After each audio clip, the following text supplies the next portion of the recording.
Greetings and welcome to Spider-Man Gamport's channel. This time, we're going to work on Excite Bike. Yeah, I remember playing this one a lot. You know, you can design your own stage and then force one of your friends to play through it and see if they make it or not. But yeah, it's a used cart. I mean, it's definitely seen its fair share of usage. It's a non-rev A. 5-screw set one. Sometimes some of these actually have converter boards built into them. Some of them do not. So let's see which type this one is. So my day's been going good, and with tradition, we're going to go ahead and do a little ASMR. Definitely need to take that out of there. Color combinations are, of course, you know, blue, black goes with the black, you know, since it's a black cart type one. And then the bike part, Excite Bike part, actually, with that. How's that look? Does that look good together? Very close. Alright. Alright, so here's the PCB. Definitely needs to be cleaned. Maybe look at that tarnish on there. And then, yeah. So this is apparently not one with the converter board in it. Go ahead and get those. You got them? Get the chipsets. Boop. There we go. Let's clean this sucker up. I was going to say that my day is going really good. Well, every day is really good when you get to clean a, you know, awesome game for the original Nintendo. This makes my day.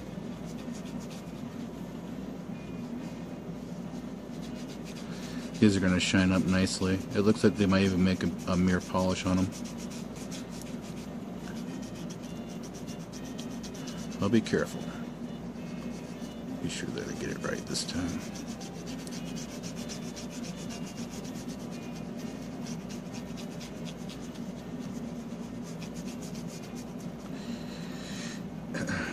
Yeah, my day is going awesome. I also had a cup of coffee this morning, and it had that turbo in it. Oh, that coffee's so good. I love my coffee in the morning. So we got a little bit of a tarnish right there.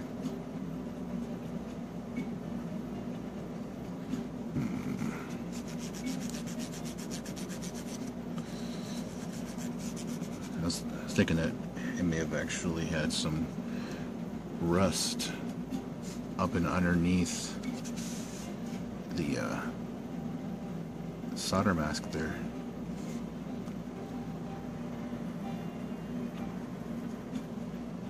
See what I'm talking about, like right here.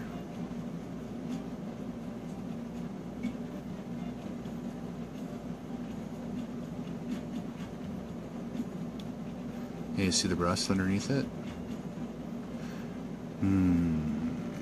Almost makes me want to clear that off of there. But nah, I'll leave it alone.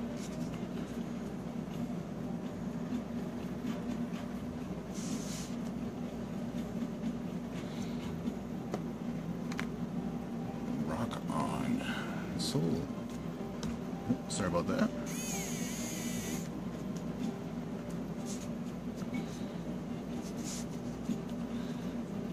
We ready to go for ASMR? And 3. Sorry. So I'll set up ready. 3, 2, 1. ASMR.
Yeah, this game's a lot of fun when you have friends to come over and play it with you.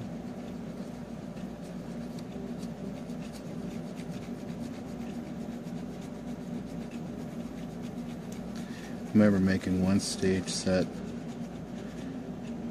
where it would make you tumble every single time. It'd make you fall off your bike every single time.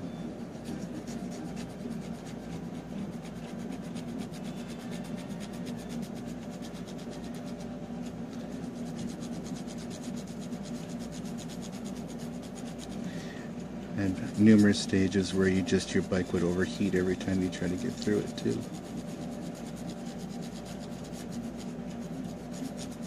Or you'd run out of time.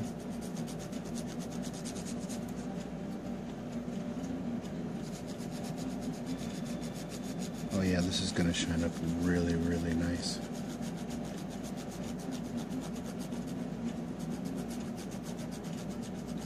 I'm not going to make a code video for this one, much like I didn't make it for Gradius 1. It's not necessary. Unless there's a high demand for it, and then maybe I'll share all the codes for this game, but otherwise, nah, I don't need to. I'm going to work on, after this one here, it's going to be Kung Fu. I believe Irie made that one. Yeah.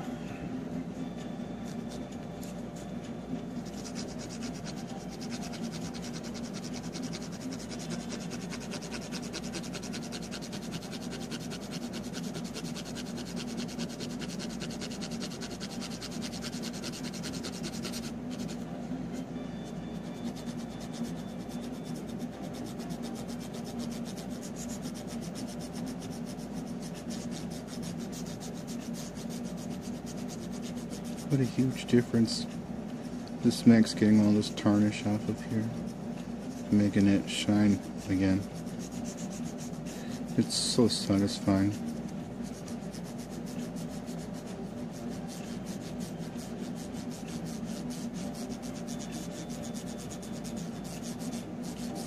I wonder if others out there would feel the same way about cleaning their vintage tech. It doesn't have to be Nintendo games. It could be any brand name or any type of cartridge-based game. Just take it apart if it has the proprietary tool set. I'm sure you could probably scoop it up on your favorite buy site now.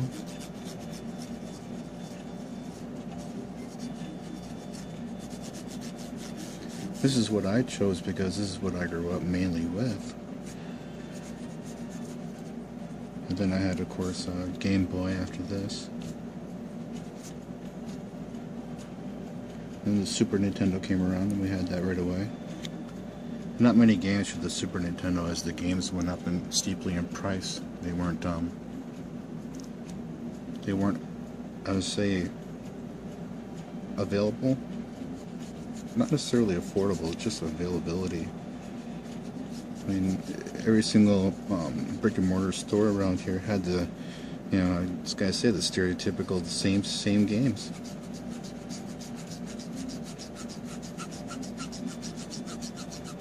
And when you have already bought that game, you're not gonna need it again.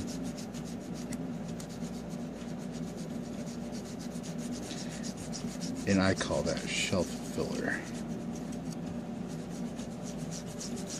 To make it look like their shelves are more full than they actually are. But that's okay. Because there's always that one person out there that hasn't gotten theirs yet. And they want to get it. They still need to go and buy it yet. Like, payday isn't going to be here soon enough.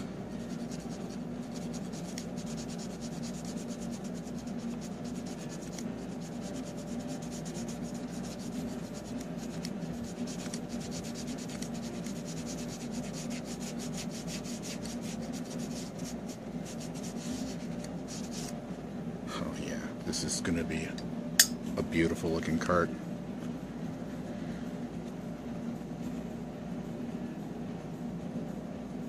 At least the contact pads will be. Yeah, would you look at that? For a non-Rev A to shine up like that.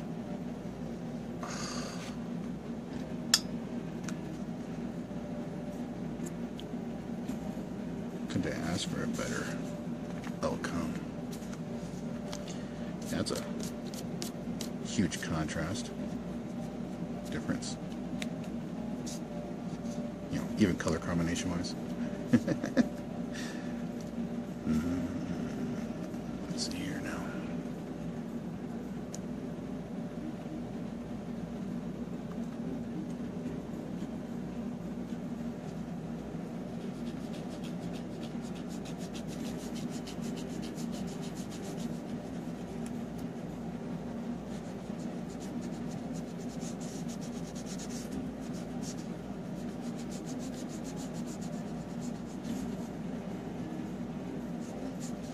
This one had a little bit of a cart to board line. Or that little line right across here where it wore off some of the silk screen. I don't know if you can see that green on there or not.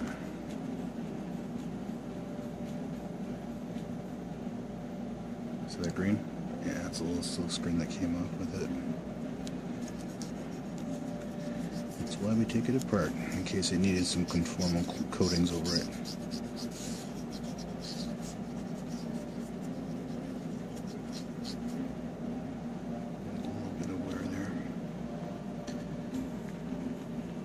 Considering the age of this particular cartridge, I am not complaining whatsoever.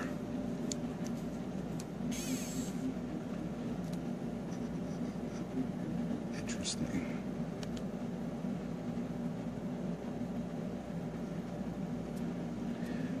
Okay. Ready to go ASMR in 3, 2, 1. Excited by it.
Thank you also very much for watching my channel. It's greatly appreciated.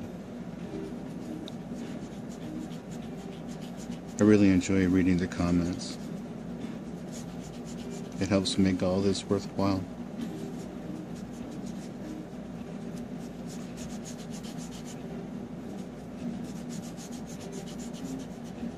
See, the cool thing about Nintendo games is that age is non-relevant. These games are timeless. They will forever be, at least in my opinion, a part of not only my childhood, but childhoods to come. I mean, the future generations are gonna look back on some of these games and be like, oh, or Yahoo, that is an awesome game. You know, it's, you know, you got your good and you got your bad, just like any other video game collection that's out there. Got your good, but it's the good ones that, you know, well, it's actually the bad ones that make the good ones stand out. You can't have perfect games everywhere, you know. I mean, I've noticed some publishers, they have one of the most iconic games, and then all of a sudden it just turns into something else. Like, what did they do? How did that happen? I'm not going to name any companies in particular. You know, it's just something that I've noticed. I mean, I have people I believe they're fans of Atari. And when I open up all of my Tengen games, yeah, I have a little bit of a collection of Tengen games. I will talk about how much I love them. Like these what do they call them? Black label carts, 5-screw carts, or not, you know, revision A ones.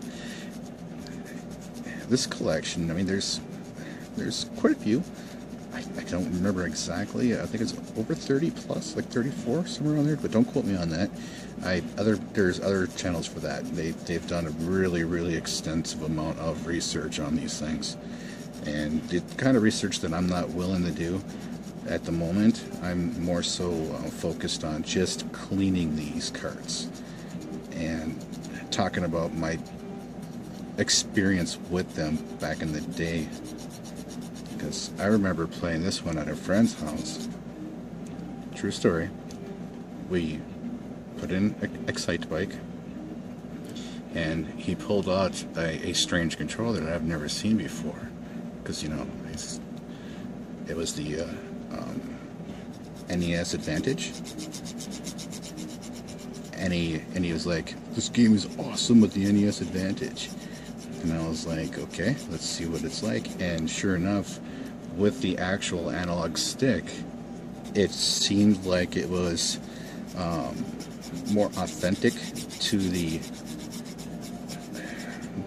Player's Choice 10 console that I played back in the day at our local scale mill. God, I miss that arcade. I really miss the arcade. And when we had an arcade that actually had a Nintendo Player's Choice 10 in it, where they would change out the games regularly, because I had Castlevania in there, Mario 3, Excite Bike, I want to say Balloon Fight, Joust, Rygar, and yeah, there's just to change out the carts, because that's exactly what Player's Choice 10 is. It's a cart-driven coin-op upright arcade machine cabinet. That's a long way of saying it, but you know, it's a cabinet. It had 2 screens on it. The top screen told you all the stats and stuff about how to run the game, and had a timer on it. I think this is good, everybody. I think we're good. I think we're golden. Give me a second here. Mirror polished. I see a little grub right there. A little bit of grub right there. Might be a little bit of a blemish or some leftover right there too, but yeah, I keep working on it just a little bit longer, and then I'll slap it together and go ahead and turn on the control deck and give her a quick little playthrough. I am not good at this game whatsoever. Trust me on this one. I am absolutely terrible at Excite Bike. But I had to have the game. It was part of the original concept of collecting every single game that's inside the official Nintendo Player's Guide, and this is one of those games on their list in there, you know, and for the guide. And I grew up, and I told myself as a child, you're gonna own one of every one of those games, man. Maybe two. You're like, one's gonna go on the shelf, and it's boxed and it's complete, and the other one, it's gonna be playable, man. You gotta be able to play that game. So, alright, I'll see you guys here in a little bit. Hey everybody, I am back. This time we're gonna play a game of Excitebike. I'm very happy with the mirror polished finish these particular contact pads came out to be, especially for such an old or vintage cartridge. Alright, let's give her a shot. Let's play it.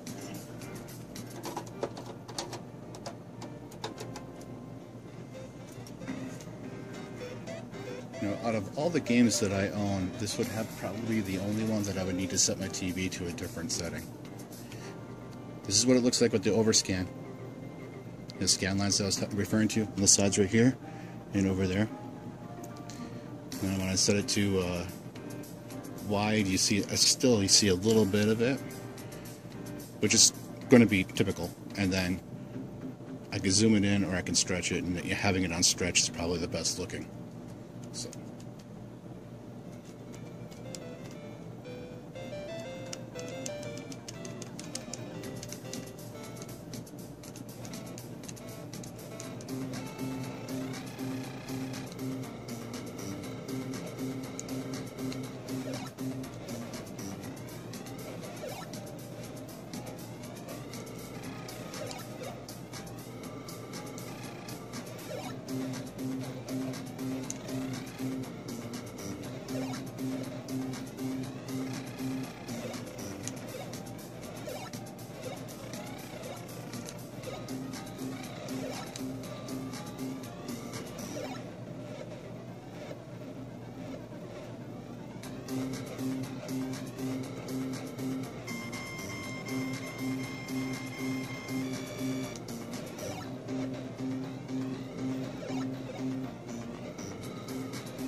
It's working absolutely fine.